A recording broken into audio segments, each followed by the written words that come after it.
Olise tries his luck! Working it onto his left foot, and he wins it for Palace! That is magnificent from Michael Olise! For the second season in a row, Michael Olise is being linked with a summer move to one of the big six. This has been his most eye-catching season to date, despite injuries that have limited his full potential, and it's got people asking, how good is Michael Olise? Is he worth the rumoured 60 million it would take to sign him? Stick around and we'll tell you about his strengths, his weaknesses, and explain to you exactly the sort of player Olise is. Please make sure you do subscribe to United People's TV. There's plenty more of these videos coming this summer. It's going to be a busy one. So who is Michael Olise? Olise didn't start his career in the Premier League. He left Chelsea in 2016 when he was just 14. In 2017, he signed for Reading's Academy, and only 3 years later, he was crowned EFL Young Player of the Year in the Championship. That's when Crystal Palace came knocking, and they signed him for an £8.3 million release clause. Bargain. He made 26 league appearances for Palace in his first season, contributed with 7 goal involvements, 12 fewer than the 19 he contributed in his final season at Reading. But he played just shy of 3 times as many minutes in his final season at Reading, and he contributed just shy of 3 times as many goals and assists. He'd actually maintained his level in the Premier League. He'd maintained his output. And in the 2022 season, his minutes almost doubled with Palace, and so did his output. He went from 7 to 13 goals and assists. He even became the youngest player in Premier League history to assist 3 goals from open play in a single game, aged just 21.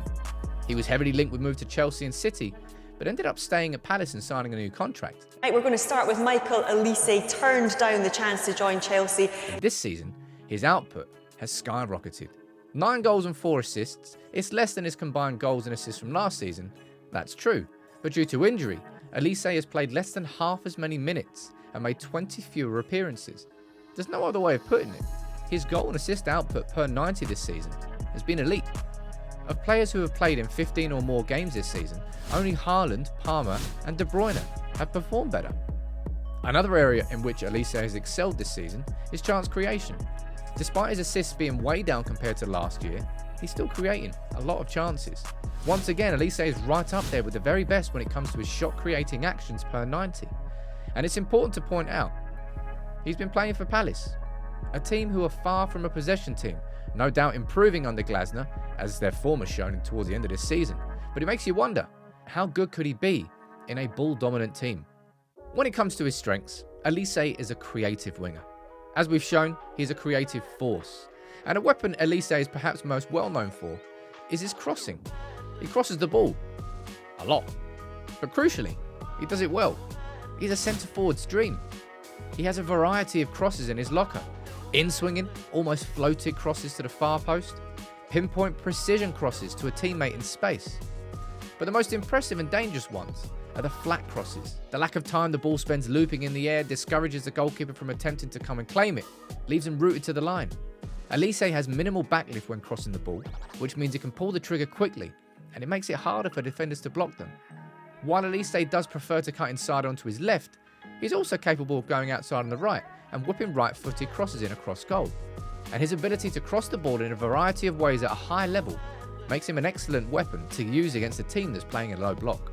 Now, another strength of Olise's game is his ball control and ability to dribble through traffic. Whether it's out on the touchline against the fullback or surrounded by bodies in more central areas, Olise is usually receiving the ball under pressure. His first touch has to be excellent, and it is. Olise doesn't have rapid game-changing speed, but he does have a change of pace, which when paired with a mixture of agility, strength and intelligence, is more than enough for him to succeed in one-on-one dribbling situations. He actually ranks 4th in the league for dribbles per 90 among players who have played at least 10 90 minutes. He's also incredibly efficient with his take-ons and doesn't give the ball away cheaply. He uses body feints and stride variation to unbalance defenders and beat his man. And his ability to shift his body weight allows him to wrong-foot defenders and make it appear as if he's gliding across the pitch. He has great upper body strength, which he uses to protect the ball, and when attempting to beat his man, he's able to lean on them to use that to his advantage. It's also useful when Olise drifts into central areas, and it makes him hard to bully and push off the ball. So Olise is a tricky dribbler, great crossing, but has less than a level leap speed. But what else makes him such an exciting prospect? He has the fleet-footedness of a traditional winger, but possesses the intelligence and ability of a creator who plays more centrally. And that is a hell of a combination. A particular strength of his passing game are his delicate sliding passes that he plays in behind for central runners. He likes to attack the space between the left back and the left centre back with these passes. He shows intelligence when to release the ball and weights these passes perfectly. Another area his passing shines is when Palace are on the counter. He's a very good weapon when it comes to those. He likes to play long vertical passes to exploit spaces, and he also does this by switching the ball quickly to the opposite flank on occasion. This means he's both a passing threat and a carrying threat for his team. And Manchester United need ball carriers. It's a big thing we need. The final standout strength of Olise's game, he's got a bit of X factor about him. He's a set piece specialist, whether it's delivering balls from corners, deep free kicks, or scoring one himself. He's always a major threat when standing over a dead ball. Sounding like a bit of a no-brainer so far, right? So what's the downside? You know what the main downside is. The injuries this season have really hampered him. He's had a hamstring injury that's been poorly managed by Palace, and that's recurred throughout the season. But it doesn't make him injury prone. Prior to this season, he had missed just 3 games in his career due to injury.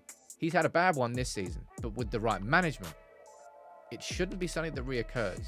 But hamstring injuries do have the potential, more so than any other soft tissue injury, to become a recurring problem.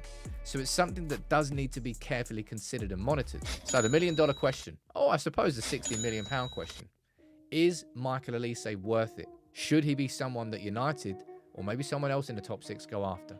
His progression throughout his career so far and his ability to step up to the next level suggests yes. He passes the eye test and he puts in good numbers. And he's done this whilst playing in a team that isn't ideal for him as a player at all. He's been a creative force in these last 2 seasons. And you have to think that a move to a team where he'd see more of the ball would lead to an even better output. Just in the same way that his output increased when he moved from Reading to Palace, it looks like Olise has the ability to make that step up to the next level. We can't be certain that these hamstring injuries are behind him, but if he stays healthy and gets the right players around him, Michael Olise could become an elite creative force in the Premier League, whoever signs him.